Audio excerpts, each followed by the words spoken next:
بسم اللہ الرحمن الرحیم۔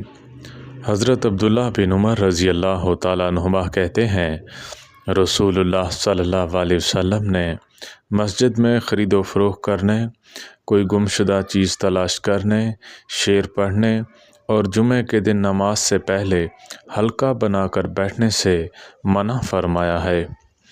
حضرت سلمان فارسی رضی اللہ تعالیٰ عنہ سے روایت ہے، ماہ شعبان کی آخری تاریخ کو رسول اللہ صلی اللہ علیہ وسلم نے ہم کو ایک خطبہ دیا۔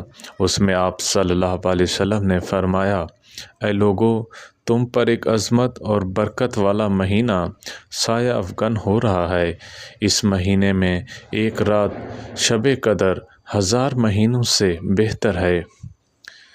سیدنا ابن عمر رضی اللہ تعالیٰ عنہما سے مروی ہے، نبی کریم صلی اللہ علیہ وسلم کو دیکھا، آپ صلی اللہ علیہ وسلم سفر میں فرائض سے پہلے یا بعد میں نماز نہیں پڑھتے تھے۔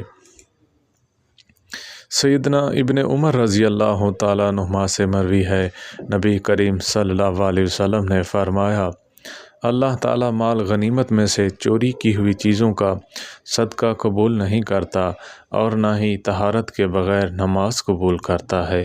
اللہ تعالیٰ ہم سب کو عمل کرنے کی توفیق عطا فرمائے۔ وآخر دعوانا ان الحمد للہ رب العالمین۔